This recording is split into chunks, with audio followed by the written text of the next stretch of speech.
focus on the big game then, Manchester United against Liverpool.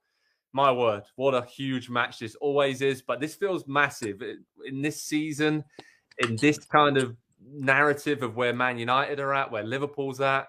There's so much to look forward to. Mohamed Salah is on another level right now, best player in the world on current form. Manchester United with Cristiano Ronaldo coming back and him saving them in the Champions League in recent weeks and in different Premier League games this season. Nick Mendola, what are you looking forward to most between Manchester United and Liverpool this weekend? There's so much going on, right?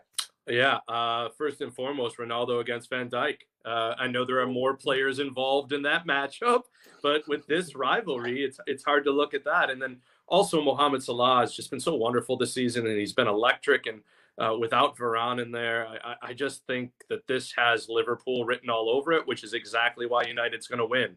and Paul Pogba, right? Didn't start this game, had to be brought into it. Maybe it doesn't get there if he starts. So this has all the makings with the animosity between this and with United now being expected to be good. I feel like the Ronaldo signing did more for this fixture, almost as much as any other one, maybe the derby, right? But this is a hated rivalry, and Ronaldo is someone who Liverpool fans will love to hate all over again. And, he's got to, look at his record against some of these teams as he comes back. Can he still haunt them the way he used to? Very intriguing there. And Jurgen Klopp and Liverpool had a tough game against Atletico Madrid in midweek. Man United had a tough game against Atalanta. They were at home, so they at least had that. Andy, can we look into squad rotation? Maybe who has the better squad, the stronger squad, as to having an impact in this game? Yeah, I mean, obviously the quality is going to shine through in the end. I look at it fairly similarly to what Nick had to say there.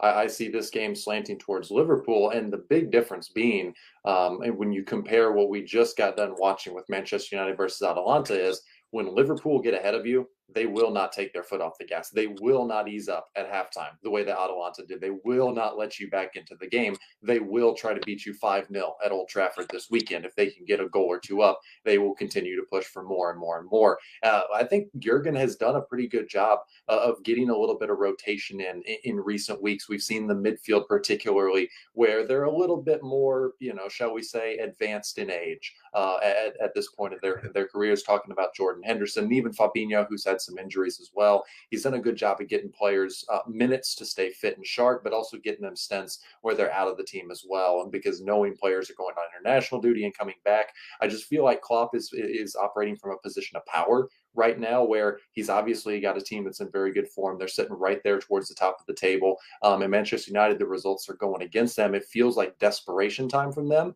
And that could be a little bit scary, but I just look at the quality and the functionality of Liverpool. We talked about a little bit with Manchester United, the fact they don't have a plan. They don't have a plan tactically. They don't have a plan financially or how they're building the team, what the transfer strategy is going to be. And it feels like everybody at Liverpool just pulling in the same direction. And that in these kind of games is so, so important because we know what the emotional side is. We know what the momentum in these games can do. And so every factor that I think you take and you hold as true for really, really heated rivalry games like this, they all point towards Liverpool for me. I agree with you, but there is something in the back of my mind that it's just this is Manchester United and they can just pull it out because they're so tough to plan for. You don't really know what you're going to get with them. So if you're Jurgen Klopp trying to come up with a game plan against Ronaldo, Jadon Sancho, Rashford, Greenwood, there's so many more, Bruno Fernandes. There's so many great attacking players there that part of me wants to say that Man United could easily just go out and be 3-0 up at half time. It's a weird game, and the rivalry games does something strange. But I'm with you on if they play anywhere like they did in the first half against Atalanta, they're gonna get hammered. It's just Paul Scholes was on TV over here, and he was listening to Solskjaer saying we didn't play too badly in the first half, and he was just saying, "You got to be kidding me! You got to be joking! If you play like that against Liverpool, Chelsea, Man City in the Premier League, or any of the top teams in the Champions League, the game's over. The game's done." So I think United have got to somehow find that defensive solidity from somewhere, stay in the game, and then rely on their big game players to maybe nick it from late on. But yeah, Liverpool were the form team going into this. The only obviously unbeaten team in the Premier League right now going into this weekend. And Man United, yeah, they've had their struggles, but something just says to me that Man United are a strange team and they'll find something from somewhere to make it difficult for Liverpool. I'm going to sit on the fence and maybe say it's going to be a draw, but whatever happens, I think it's going to be a really, really good game at Old Trafford. And most of these games in the past, sometimes they don't really live up to expectations. But I think with the characters like Nick said, with Salah, Van Dijk, obviously Mane and Firmino have been great for Liverpool. But then Man United with Ronaldo, Fernandes, Rashford now back fit. There's so many great players there who just seem to keep stepping up. I think we're going to see fireworks at Old Trafford. Now I've said that, it's going to be 0-0. You all know that, so you can bookmark this video. But it's going to be a great game. We'll have you covered at Pro Soccer Talk on NBCSports.com, all the latest team news, how to watch the game, and reaction and analysis as well from what is pretty much the biggest game in world soccer, biggest game of the Premier League season, Manchester United against Liverpool. Let's see what happens. I feel like for Liverpool, if they win, this is a massive, massive statement for them as title contenders this season. And for Manchester United, well, if they lose, I dread to think what the headlines are going to be like for Ole Gunnar Solskjaer and his Red Devils. Okay, it'll be same Ole story. That would be. There you go. There's the one. There's the story we're looking for. He's nailed it. Andy loves that one. Great work, Nick. Okay, let's focus now on some of the other games coming up this weekend. Chelsea against Norwich City. Andy Edwards, going to hand this over to you. Chelsea, as we said, lost some of their key attackers to injury. Will that impact them against Norwich? Because Daniel Farke's side have picked up a few points, a few goalless draws in recent weeks. Not against great teams. I'm trying to try and say the Canaries can do something here. Can they? Or is this just a Chelsea banker home win all day long? Try harder, I would say, because I'm not convinced. And I'll say this as well. I have watched a lot of Norwich this season. And so, Joe, you're the one who doles out the assignments for the games on the weekend. I've watched a lot of Norwich. Just keep that in mind going forward. The fact that I've been subjected to a lot of Norwich so far this season, maybe we can spread that around a little bit. I've been meaning to bring that up in some PST meetings. Just kidding.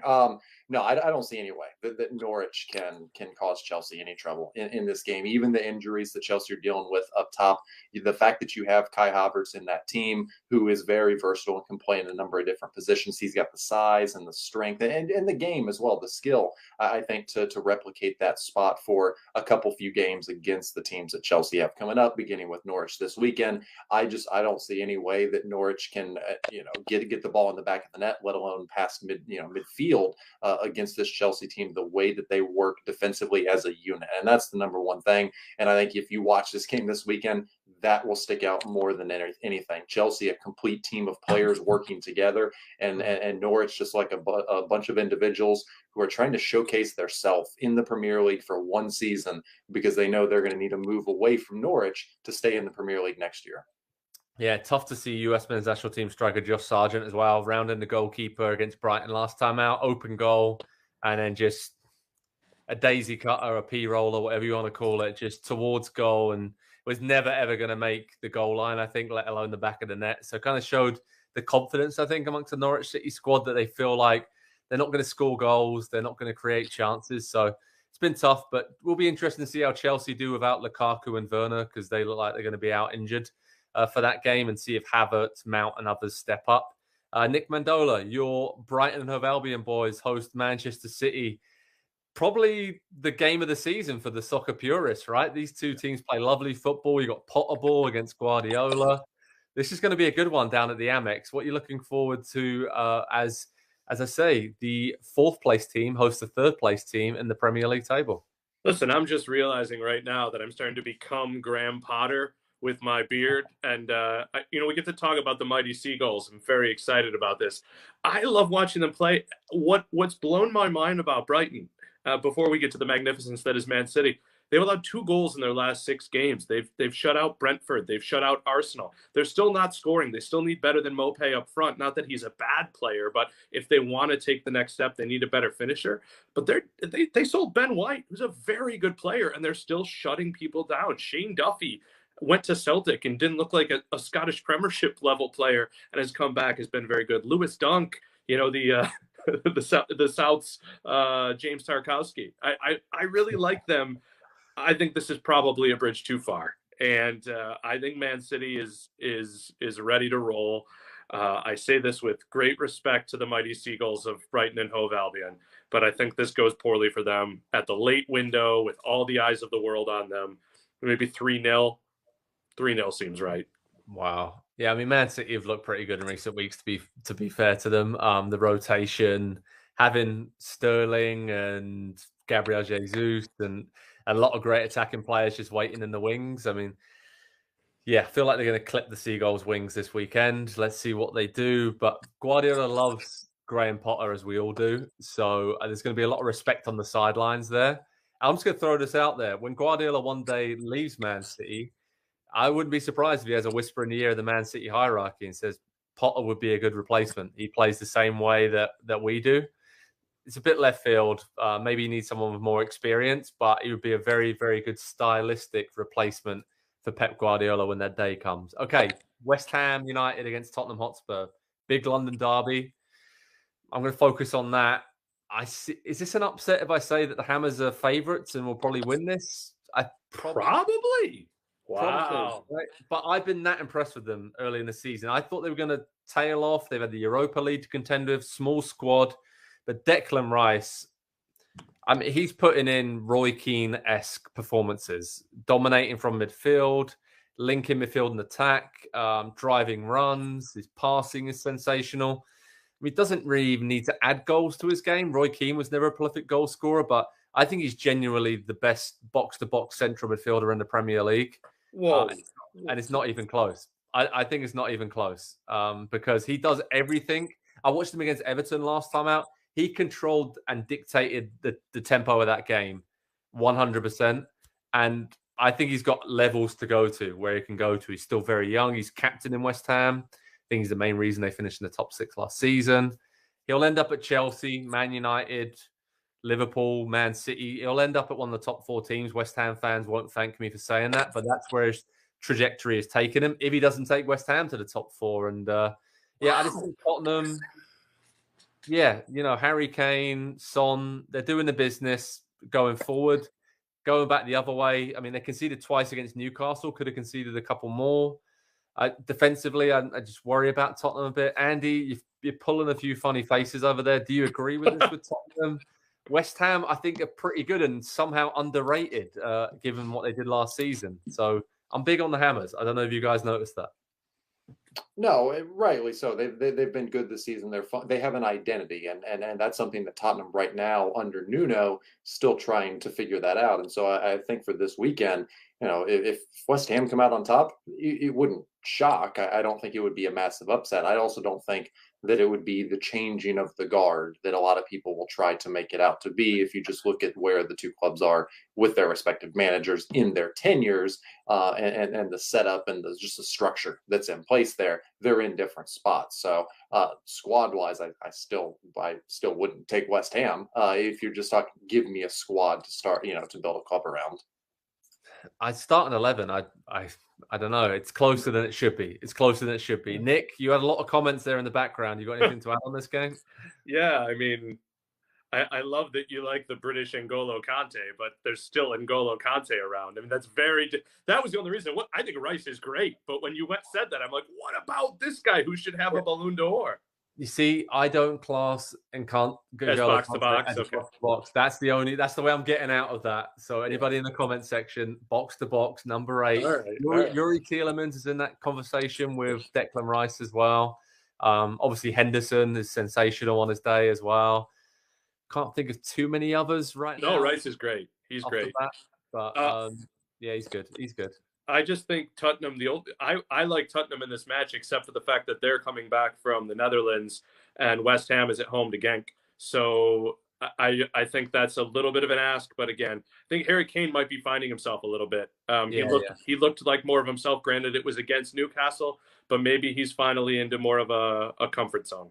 Yeah, that's a really good point. When he gets going as well, he gets going, doesn't he, this time of year? Usually it takes him a little while to get warmed up, and then bang, he scored 15 goals before you know it. Okay, some other guys, games to keep an eye on, guys. Nearly got there. Brentford against Leicester will be a really, really good game. Two great teams attacking wise, and we know Brentford just go for it. So that'll be a fun one in West London. Crystal Palace against Newcastle United. Paul Patrick Vieira really felt for him when they let that late equaliser in against Arsenal. They've been playing really well, Palace, and Newcastle, we know they need a win under Graham Jones, the interim manager. So let's see how that one goes. And Arsenal against Aston Villa. That could go either way. That is one of those games where you will just flip a coin to see how it goes, and it just depends on the attacking players of both of those teams to see how that shakes out. But guys, so much going on in the Premier League at Pro Soccer Talk on NBCSports.com. We'll keep you updated with the latest team news, recaps, analysis, where you can watch all these great Premier League games. Everyone in California, have a great time at the Fan Fest. Gents, have a great time watching the games. Thanks for joining me. Thanks everyone for watching, and we'll speak to you all very soon indeed. Thank you. Hi there, I'm Rebecca Lowe, studio host for NBC's coverage of the Premier League. Don't forget to hit subscribe to watch highlights all season long, and be sure to tune in for Premier League mornings every weekend at 7 a.m. Eastern. And for even more content, head over to Peacock, where we've got live games, original series, and a dedicated round-the-clock Premier League channel featuring studio shows, classic matches, and much more.